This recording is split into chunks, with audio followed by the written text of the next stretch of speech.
À 4500 mètres d'altitude, le district de Serchoul est une région très reculée.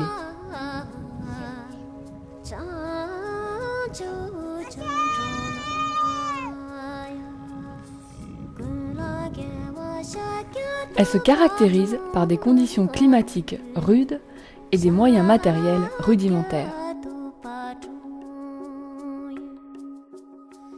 96% de la population est tibétaine, 77% sont nomades ou semi-nomades.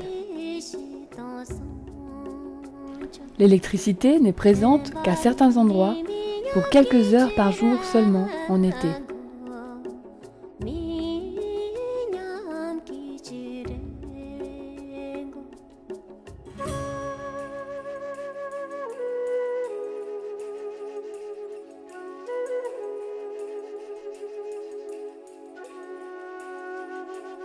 « 78% de la population vit sous le seuil de pauvreté absolue.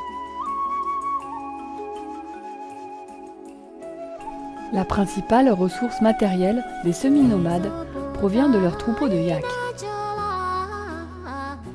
Les troupeaux ne représentent plus qu'un dixième de ce qu'ils étaient il y a 10 ans. Ils complètent leurs maigres revenus par la récolte annuelle de mues de larves utilisées pour la médecine chinoise, mais cela est sans aucune garantie à long terme.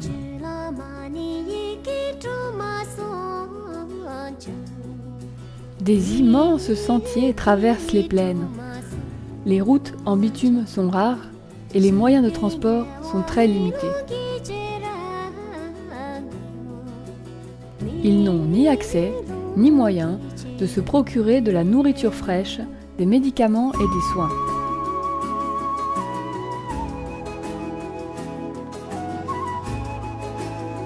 Dans le domaine de la santé, de l'éducation et de l'environnement, il y a un manque général d'infrastructures. Elles sont inefficaces, en mauvais état, inaccessibles ou encore trop souvent absentes.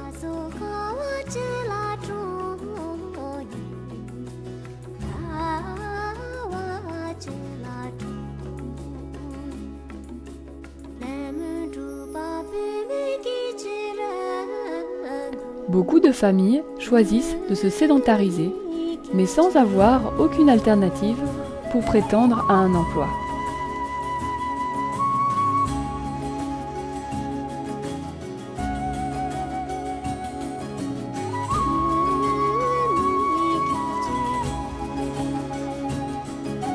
Ils appréhendent avec humilité un avenir très incertain.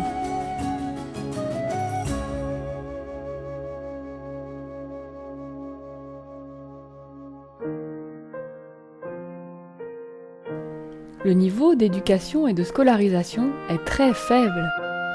Le taux d'alphabétisation est de 38% pour les hommes et de 13% pour les femmes.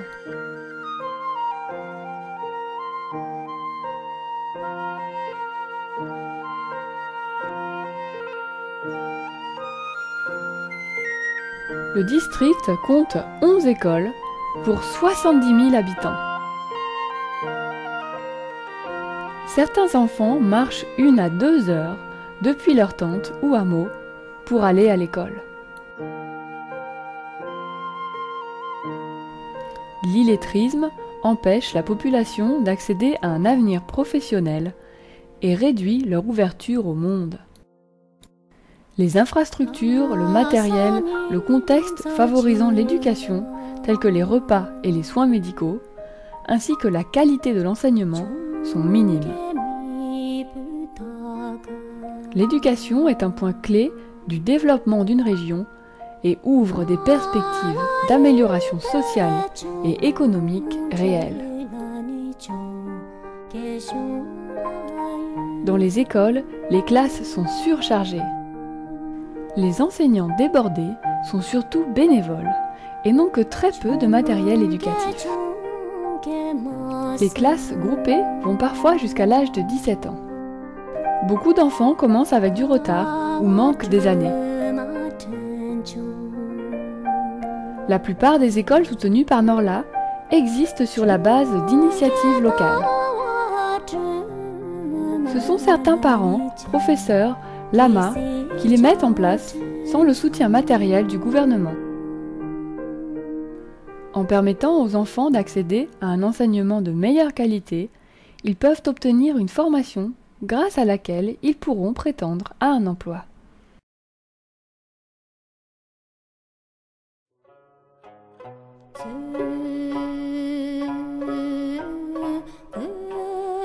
L'association Norla de Suisse s'investit dans les projets d'éducation à Serschul depuis 4 ans pour l'amélioration globale des écoles de la région. Elle agit à plusieurs niveaux, par l'apport de fournitures matérielles, par l'amélioration du matériel pédagogique et des bâtiments, ainsi que par le soutien à la formation. Jusqu'ici, 5 écoles ont pu être soutenues et actuellement 3 le sont activement: Tseboum, Jowo et Zagiel.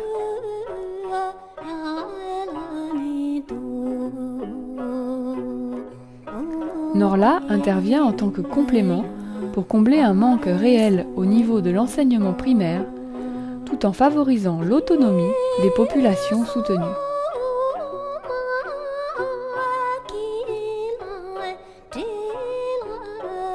À Jowo et Zagiel, les élèves ont maintenant des bureaux neufs et des fournitures scolaires de base.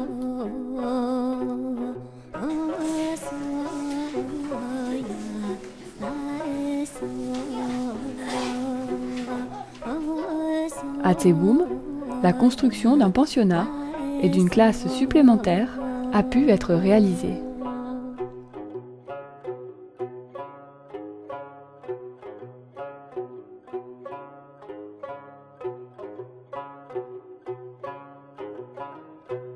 L'engagement de professeurs motivés et qualifiés a été renforcé et ils peuvent maintenant percevoir un salaire pour leur travail.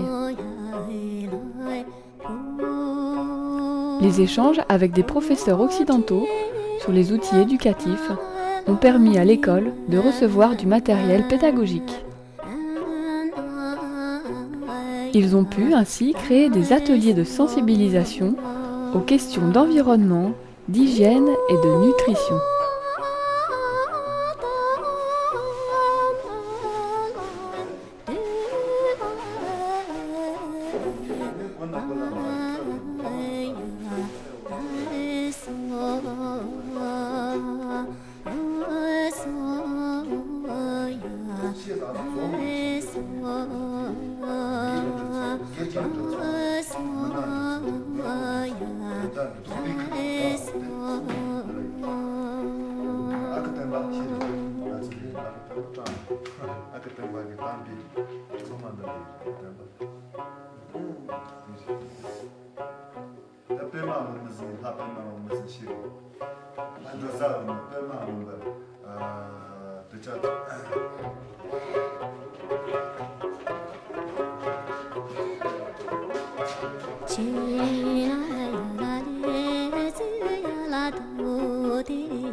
Depuis 2008, avec Norla, la population a réalisé la construction de serres à proximité de certaines écoles.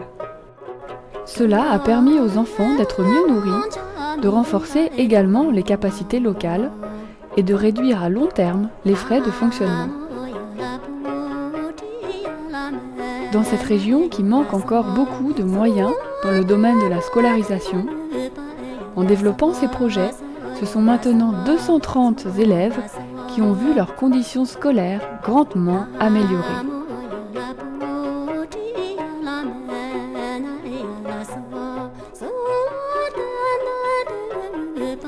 À Jowo, les familles ont accueilli Norla par une fête durant laquelle les élèves ont montré leur talent.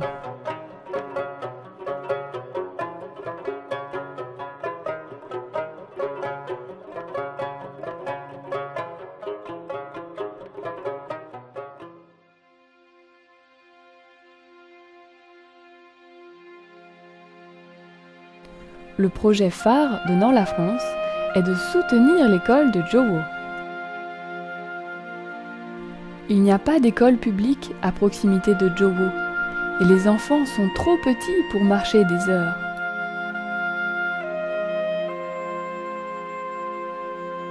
L'école de Jowo est un bâtiment qui accueille des enfants de 5 à 15 ans. Il fut acquis à grand-peine par les efforts réunis des parents, enseignants et lamas qui y ont investi leurs économies. L'école compte 2 classes, d'une capacité maximale de 25 élèves et ne reçoit aucune aide publique à ce jour. 50% des enfants de Jowo attendent toujours d'y avoir une place. Les dons viendront permettre l'agrandissement de cette école.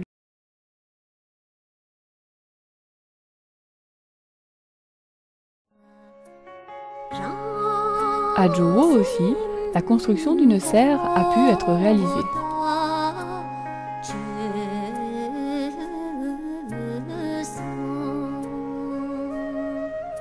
Les familles ont confiance en l'aide de Norla et sont souvent interrogées en tant qu'acteurs premiers du projet, et ce dans le respect de leurs traditions.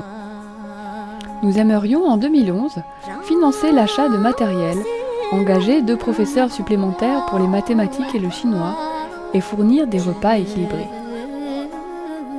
Pour cela, nous mettons en place des parrainages pour les élèves qui viennent bénéficier à toute la classe. Tout ceci permet l'amélioration réelle et la survie à long terme de l'école de Jowo.